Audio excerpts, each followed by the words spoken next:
Monsieur Laurent Martinet de chez DL Atlantique nous a rejoint. Merci, Monsieur Martinet. Bonjour. Bonjour. Donc, félicitations puisque vous avez gagné le premier prix des Techlabim Awards 2020 dans la catégorie des projets d'infrastructure. On avait volontairement transféré ce projet de tour de contrôle de Douchambé dans la catégorie infrastructure parce qu'il nous semblait que c'était plus du domaine de l'infra que du projet entre guillemets accueillant du public. Donc félicitations à vous et puis Merci beaucoup. à vous et tous vos collègues et toute l'équipe de Délai Atlantique bien sûr. Je vais lancer une petite vidéo de présentation du projet, vidéo que vous connaissez sûrement, et puis ça va vous permettre de nous indiquer quel était le rôle et quel type de projet il s'agit. Je lance la vidéo. Voilà. Alors, cette fameuse tour de contrôle de Douchambé au Tadjikistan, monsieur Martinet, de quoi s'agit-il? Eh ben, il s'agit d'une tour de 47 mètres de haut, d'environ 260 tonnes, Mhm, qui a une base circulaire de 17 mètres de diamètre. mhm. Et donc, nous l'avons complètement étudié, fabriqué, et on s'est occupé de l'expédition, qui est charpente en ex-étroit et après serrurerie. On a fourni les bacs de plancher de toiture, ainsi que les caillebotis. D'accord. Donc tout a été étudié, fabriqué à La Rochelle dans vos locaux. Ouais, tout à fait. C'était important pour nous à partir du moment où le projet était exporté à 7000 km de tout maîtriser de A à Z. D'accord. En amont du projet, qu'est-ce que vous aviez de la part de l'architecte ou de la maîtrise d'œuvre? Des plans 2D, un modèle 3D, de l'esquisse, qu'est-ce que vous aviez à la base? On a eu un modèle 3D qui était assez complet, Mhm. qui nous a servi de base Que vous, de la part de l'architecte. que vous avez Et importé après, en modèle de référence dans Tekla Structure, j'imagine? voilà, on l'a importé, non pas pour élever la structure dans le modèle, mais plus pour vérifier si ce qu'on élevait Mhm. était juste. Voilà. On D'accord, superposait en fait les deux. d'accord. Donc la grosse contrainte et particularité de ce projet, c'est bien sûr l'expédition, puisque comme vous le disiez, Euh, le projet Douchambé, c'est à 7200 km, si je ne me trompe pas. Donc, c'est ça. comment vous avez exploité la maquette pour préparer votre expédition?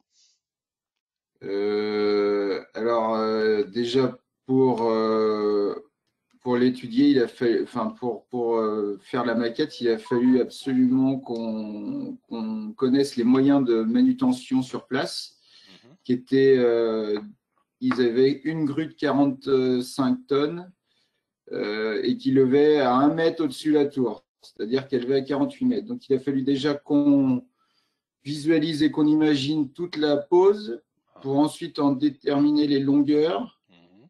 et les poids. Et de là, on a fait des maquettes de camions, de chargement pour pouvoir expédier tout ça sans que ça s'abîme. Que l'on voit à l'écran dans la Sachant vidéo. qu'on a fait des, sachant qu'on a fait, voilà, sachant qu'on a fait des supports en bois pour poser les poteaux, et ces supports étaient découpés au jet d'eau pour qu'ils aient exactement la forme des poteaux et la forme des goussets par endroit pour qu'il n'y ait aucun frottement et aucun déplacement pendant le transport. Est-ce que c'est une Parce qu'il faut quand charpente, même est-ce que savoir c'est que une charpente Galva qui doit arriver impeccable? voilà, et les 150 derniers kilomètres se faisaient sur la terre battue. Ok. En termes de montage, c'était des équipes de monteurs locales. Oui, des Tadjiks que, que je guidais en visio avec un interprète sur place. Mhm, Ils avaient tous mes plans. À chaque transport, on expédiait nos plans de montage. mhm. Et chaque zone que vous voyez en fait par couleurs différentes, ça faisait partie de zones de phasage de montage en fait, ce D'accord. qui leur permettait eux, de s'orienter Ok. pour la pause. Ils ont utilisé la maquette 3D aussi avec des visionneuses genre Tecla Beamsight ou pas? Oui, ils avaient une tablette, ils avaient un ordinateur avec Tecla Insight, oui, tout à fait. D'accord, ok. Oui, ça facilite l'échange quand on parle pas le tadjik. Et Ça, c'est sûr. Oui, vous êtes allé vous-même sur place? oui, alors on y a été 15 jours avec un collègue pour justement la partie sous vigie et la partie toiture, qui sont quand même les éléments les plus importants de la tour. Mhm. On était vérifier ce qui avait été posé était déjà correctement posé, parce que bon, en photo et en visio, c'est pas forcément évident tout le temps. Mhm. Et puis on a essayé de guider la fin de pause en fait, pour que ça se passe au mieux.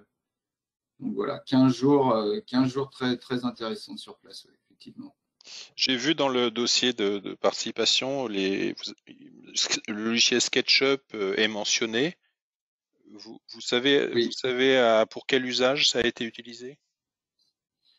j'ai utilisé SketchUp avec l'architecte en fait parce qu'il faisait des exports en SketchUp et après je nettoyais un peu sa maquette Mhm. avec SketchUp pour que ça soit moins lourd dans le modèle Tecla. D'accord, ok. Et on l'utilise régulièrement, hein, SketchUp. Très bien, très bien. Donc vous utilisez, oui, les fonctionnalités d'import SketchUp qui existent dans Tecla Structure, Ouais, tout à fait. puisque nous faisons partie du même groupe, le groupe Trimble. Bah écoutez, Monsieur Martinet, félicitations à nouveau, bravo à vous et à toute l'équipe. Bon, on espère pouvoir venir vous remettre le trophée en main propre.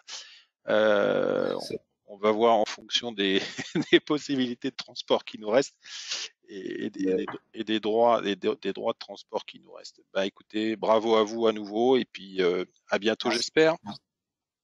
Très bien, merci.